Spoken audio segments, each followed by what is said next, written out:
Shalom teman-teman yang dikasihi Tuhan, selamat menikmati hari ini. Ya, teman-teman yang dikasihi Tuhan, saat ini kita akan merenungkan satu bagian firman Tuhan, yaitu tentang kasih. Kasih. Iya, teman-teman, sebelum kita merenungkan firman Tuhan ini, kita berdoa terlebih dahulu. Mari kita berdoa. Bapa terkasih, Bapa termulia, terima kasih buat kemurahan-Mu dalam kehidupan kami hari ini. Saat ini kami anak-anak-Mu akan merenungkan firman-Mu. Kiranya Tuhan berkati kami agar kami boleh mendengarkan cerita firman Tuhan dengan baik dan kami dapat melakukannya dalam hidup kami hari lepas hari. Dalam nama Tuhan Yesus kami berdoa dan bersyukur kepadamu. Amin. Ya, teman-teman, kita akan bahas satu firman Tuhan ini tentang kasih ya. Namun sebelumnya mari kita baca dulu dari 1 Korintus 13 ayat 4-5. Kasih itu sabar, kasih itu murah hati, ia tidak cemburu, ia tidak memegahkan diri dan tidak sombong, ia tidak melakukan yang tidak sopan dan tidak mencari keuntungan diri sendiri. Ia tidak pemarah dan tidak menyimpan kesalahan orang lain. Nah, adik-adik, kita sudah baca firman Tuhan ini dan kita akan merenungkannya bersama-sama dengan tema tadi apa? Masih ingat ya? Tentang kasih. Iya, adik-adik, apa sih kasih itu? Ada yang bilang kasih itu adalah rasa sayang. Kasih itu apa ya kak? Kasih itu mencintai atau sarangeo apalah ya. Nah, tapi teman-teman yang dikasihi Tuhan, kasih di sini berbicara tentang kasih Allah. Bagaimana kasih Allah kepada kita, yaitu kasih tanpa syarat, kasih yang mau berkorban. Nah, teman-teman, tadi kita sudah baca ya bahwa dikatakan kasih itu sabar. Ya, teman-teman, seberapa sabar sih kita dalam kehidupan kita hari lepas hari? Teman-teman pernah nggak sabar menunggu temenmu atau orang tua yang lagi bepergian terus kita menunggu di rumah? Pernah nggak sabar ya? Nah, tapi di sini dikatakan ketika kita sabar, ternyata kita sudah melakukan kasih adik-adik, teman-teman. Ya, karena apa? Karena kasih itu sabar. Ya, siapa di sini yang tidak sabar? Berarti kalau nggak sabaran, itu bukan kasih namanya. Ya, yang kedua, kasih itu murah hati. Nah, teman-teman yang dikasih Tuhan, siapa sih di sini yang pelit? Nah, murah hati. Kasih itu murah hati, mau memberi. Itu dia kasih. Jadi kalau teman-teman suka pelit, mulai hari ini nggak boleh lagi. Karena apa? Tuhan Yesus mengajarkan tentang kasih itu adalah murah hati. Nah, yang ketiga, kasih itu tidak cemburu. Nah, teman-teman, siapa di sini yang suka cemburu? Cemburu kalau mama papanya lebih sayang sama adiknya mungkin, atau lebih sayang sama kakaknya. Nah, kita mulai cemburu, kita iri hati. Nah, jangan sampai seperti Kain dan Habel.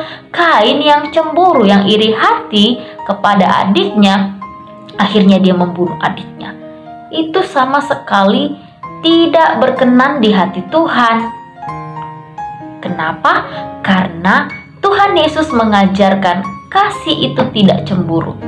Ya, kasih itu tidak cemburu. Kasih itu harusnya mengasihi.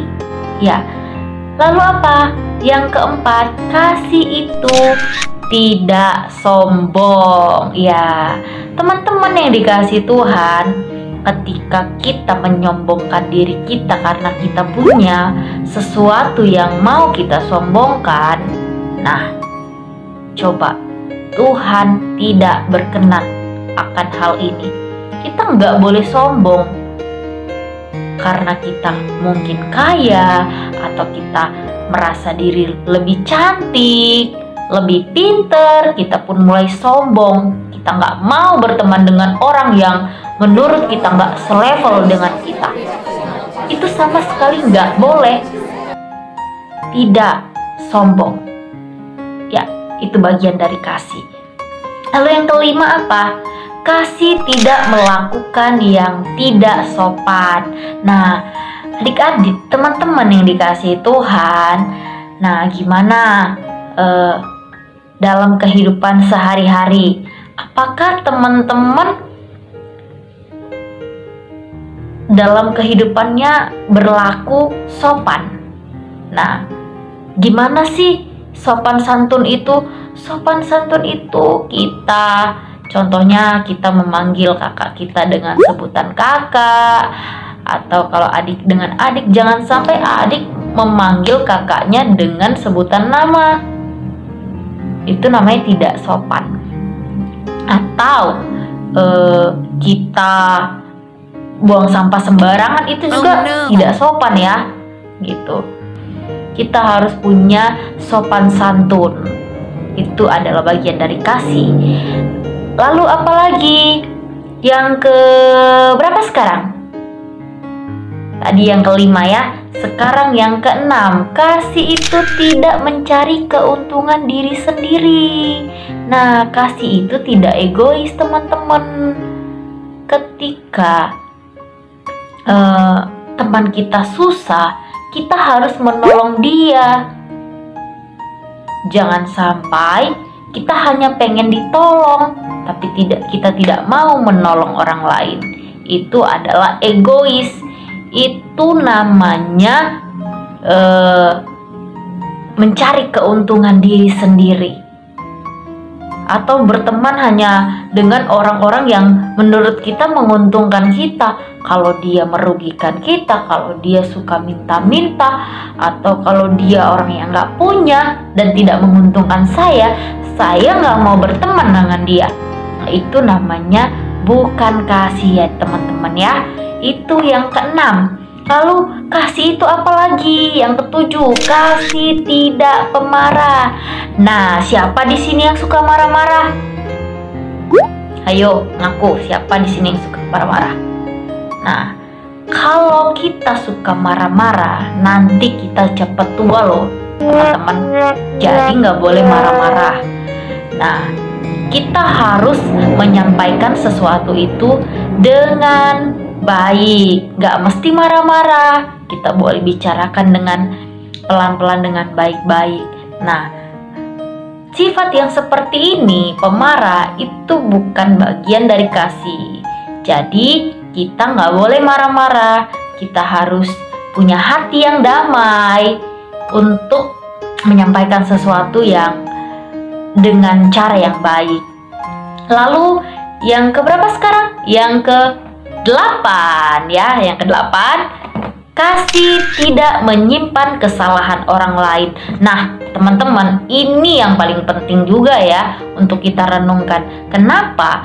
Karena kita seringkali mudah sakit hati ya jika kita disakitin, kita diejek, atau kita digosipin, atau banyak hal ya yang membuat hati kita sakit. Akhirnya kita tidak mau memaafkan kesalahan orang itu. Nah, hari ini kita belajar tentang kasih Allah yang mau memaafkan kesalahan kita. Maka kita juga harus mau memaafkan kesalahan teman kita yang bersalah kepada kita. Kita tidak boleh memiliki sifat yang pendendam, yang terus menyimpan kesalahan orang lain. Ketika teman kita salah, kita udah dia jahat sama aku nggak mau berteman sama dia, aku nggak mau maafin dia. Nah, nggak boleh ya teman-teman. Kita harus memiliki hati yang pemaaf, yang mau memaafkan kesalahan orang lain. Siapa sih di sini yang nggak pernah melakukan kesalahan? Ada nggak yang nggak pernah melakukan kesalahan? Nggak ada ya teman-teman. Kita semua pernah melakukan kesalahan. Maka dari itu kita harus saling memaafkan, karena kita tidak lepas dari rasa salah, dari dosa ya. Jadi kita harus saling memaafkan. Nah teman-teman, ini adalah bagian dari kasih ke-8 ini ya. Masih ingat ya? Yang pertama apa tadi? Yang pertama, kasih itu sabar. Yang kedua, kasih itu murah hati. Yang ketiga, kasih itu tidak cemburu. Yang keempat, kasih tidak melakukan yang tidak sopan. Kasih itu tidak sombong. Lalu yang keenam, kasih tidak mencari keuntungan diri sendiri. Yang ketujuh, kasih tidak pemarah. Nah yang kedelapan, kasih tidak menyimpan kesalahan orang lain. Ya, itu teman-teman ya, kita harus miliki dalam diri kita. Kita belajar dari firman Tuhan ini. Ya, kita bersatu di dalam doa. Bapa terkasih, Bapa termulia, terima kasih buat firman-Mu yang sudah kami renungkan bersama-sama. Ajar kami anak-anak-Mu untuk memiliki kasih seperti kasih Allah yang mau mengasihi tanpa syarat. Ajar kami ya Bapa memiliki karakter seperti 8 karakter ini. Terima kasih Bapa, tolong kami, mampukan kami anak-anak-Mu. Dalam nama Tuhan Yesus kami telah berdoa dan bersyukur kepadamu. Amin.